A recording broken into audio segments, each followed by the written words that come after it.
Hello, everybody. My name is Ray. Welcome to the Evangelical Dark Web. Today, we're going to be discussing Andrew Torba calling out Elon Musk for lying. And the reason why we're going to use Andrew Torba's specific criticisms and objections to Elon Musk's behavior is because Andrew Torba is uniquely qualified to make these objections because he is a tech entrepreneur himself.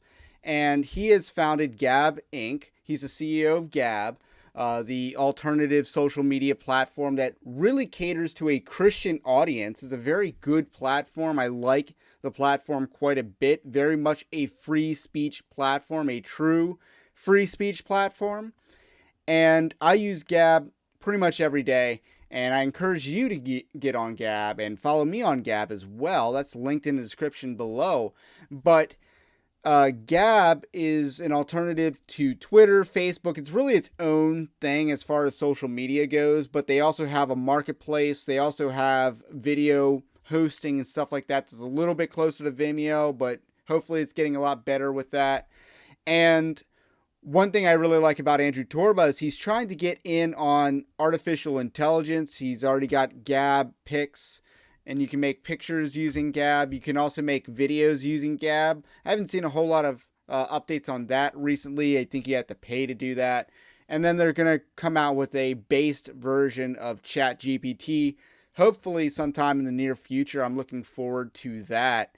That would be greatly helpful in researching, because ChatGPT is a little tough to trust with research because they fabricate information. So we can't trust them a whole lot. We can trust them a little bit on stuff that we know a little bit about. So anyway, I'm going to get into Andrew Torba's unique objections. But first, I want to let you know Evangelical Dark Web is a Christian news gathering and commentary platform. And you can support us over at our Patreon-like system at evangelicaldarkweb.org/join. As we are going to be talking about big tech censorship, I want to highlight the fact that Patreon censors, so we built our own because we don't want to be censored, and we try to be as insulated from big tech as possible, but we're still going to operate in big tech, on big tech, for as long as we can. So with that said, the least you can do to support us is to like this video and subscribe to the channel. Also check out that free newsletter that helps you bypass big tech in your inbox each and every day. Now, I never made a video about this, evidently, but this is the last article I wrote on Elon Musk and Twitter. This occurred in early April, and it's a study from Elon Musk fanboys, and it showed that Twitter censorship increased under Elon Musk. And this is basically a media research center, which is as pro Elon Musk as could be, and I hit them hard in this article for basically lying to cover up Elon Musk's role and responsibility in censorship. They basically just ignored a lot of evidence that he was actively participating in censorship. This was very evident if you followed the Eliza Blue controversy that happened much earlier this year, but again, this isn't the channel to catch up to speed on that. So that was the last time we talked about Elon Musk, was him basically increasing the censorship on Twitter. It's a little bit different now. I could still make the argument that it's preferable to the previous regime of censorship, but it nonetheless, the censorship hasn't stopped, and it's not a free platform for everybody, especially if you're someone like Alex Jones. He's still banned from the, free speech Twitter version that Elon Musk made. So let's read Andrew Torba's article. And what's kicked this off is the recent events in the Turkey election. Now, I'm not an expert on Turkish politics. I know I believe it's the rural areas support Erdogan, and the urban areas support some opposition party. That's basically the extent of what I know about Turkish politics, and it seems like they have elections a lot more often than the United States does. But nonetheless, they had an election this past weekend, I believe, and Elon Musk was asked by the Turkish government to censor political opponents right as the election was gearing up. So down the home stretch of the campaign, Elon Musk is asked by the Turkish government to crack the whip on the opposition and he complies. That's the biggie. That's the big issue here. So that's the issue that Andrew Torba has. Late Friday evening, Twitter released a statement noting, in response to the legal process to ensure Twitter remains available to the people of Turkey, we have taken action to restrict some access to content, or restrict access to some content in Turkey today. On Saturday, some journalists picked up on this statement and noted that free speech Twitter was complying with a foreign government's demands for censorship. In response to this, Elon Musk tweeted, and we're going to read the tweet. So Matt Yglesias, I don't know who that, I vaguely know who that is. The Turkish government has asked Twitter to censor its opponents right before an election, and Elon Musk complied. Should generate some interesting Twitter files reporting. I think Matt Yglesias was one of the people that unveiled a Twitter files, which told us what we already kind of knew about Twitter and how it operated, but it's just the hard evidence, I guess. But I believe he was one of the people that reported on that. That's why he's making that subtle jab there. Respect the game. So this is Elon Musk, and if you haven't noticed, his Twitter profile has him in that satanic armor because, he's who we think he is. And he asked Matthew Yglesias, did your brain fall out of your head? The choice is to have Twitter throttled in its entirety or to limit access to some tweets. Which one do you want? Now, this obviously got a lot of negative reaction because, again, you bought Twitter under the guise of creating a public square. He bought Twitter for activism, but we obviously know the free speech isn't really there on Twitter. You can still get suspended on Twitter for hateful conduct, hate speech, all this other stuff.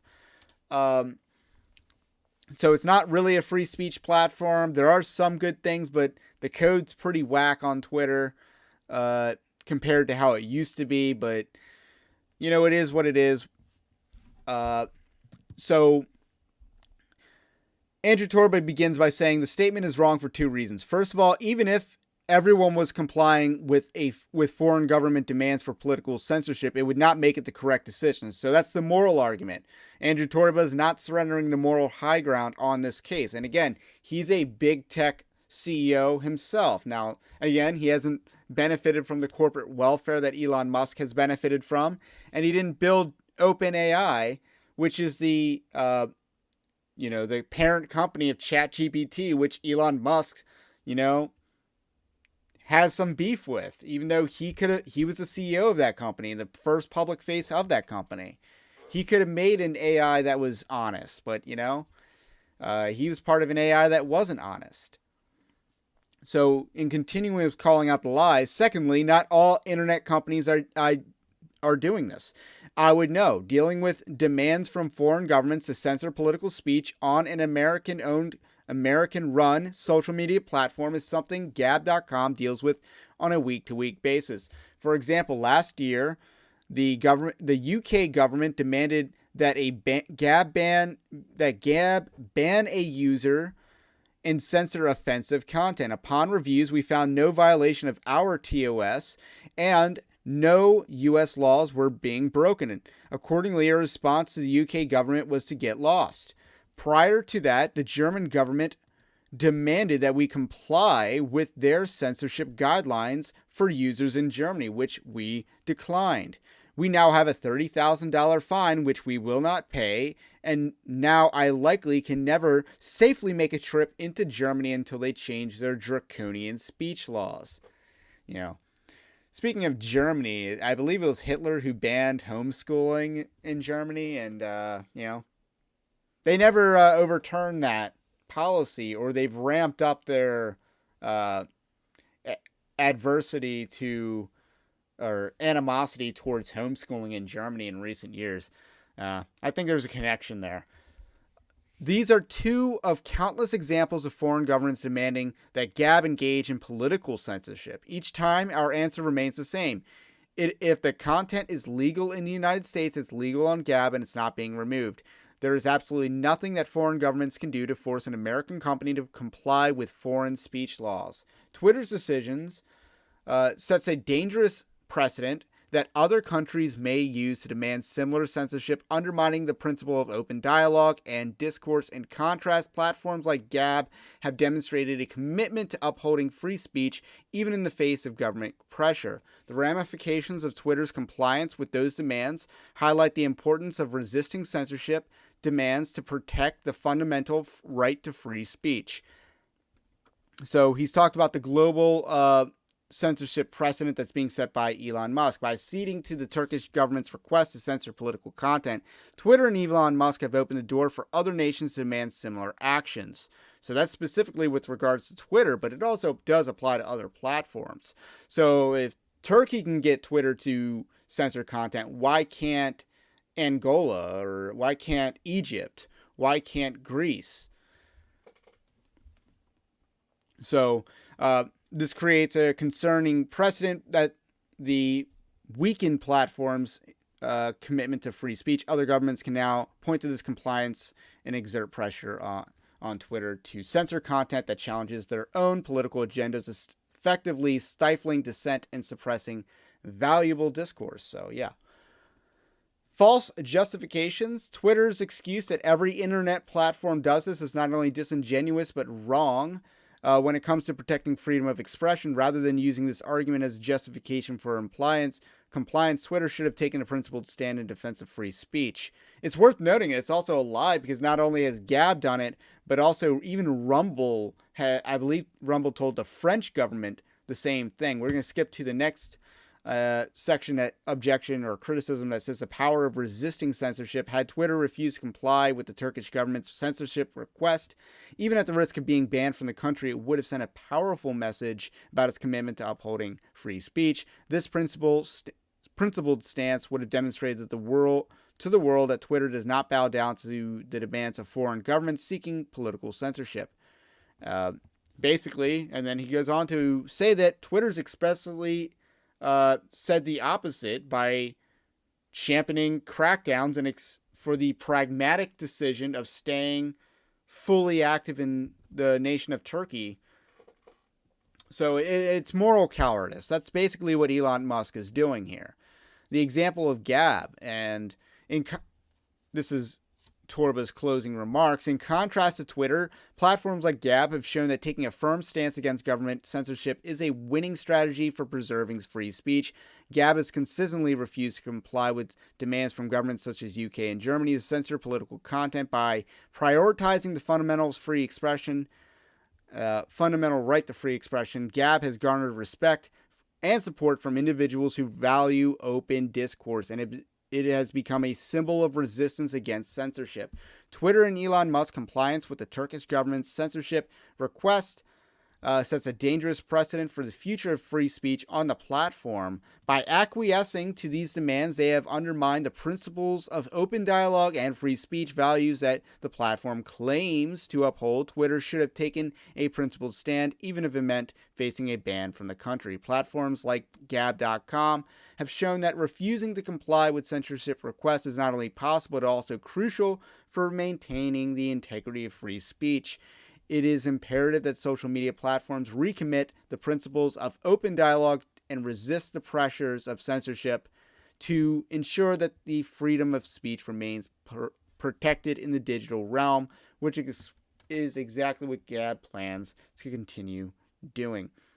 So, Andrew Torba has other objections to Elon Musk's recent activity. He's recently announced a new CEO of Twitter will be taking over, and it's clear that she's a liberal, hardcore liberal with World Economic Forum ties, a long documented history of supporting feminism and ESG, environmental social governance, and it's very clear that Elon Musk being, the CTO, while she's hired so she can basically court woke corporations, woke corporate America back to Twitter. Because if you look on Twitter, the ads, there's some entertainment ads like movies and Apple TV, but it is largely phony apps and scam products. So those are the two most dominant Twitter ads that I see. Mobile games that have ad videos that look nothing like the game, and scammy products. So that's basically what Twitter has. She's supposed to bring woke corporate America back because she worked in woke corporate media. Not a good plan, because I think, again, until if they bent the knee to Turkey, why aren't they going to bend the knee to woke corporate America? Makes sense to me. But anyway, that's all I got to say about that. If you like this video, also subscribe to the channel. If you are new, have a blessed day, and we will catch you on the next one.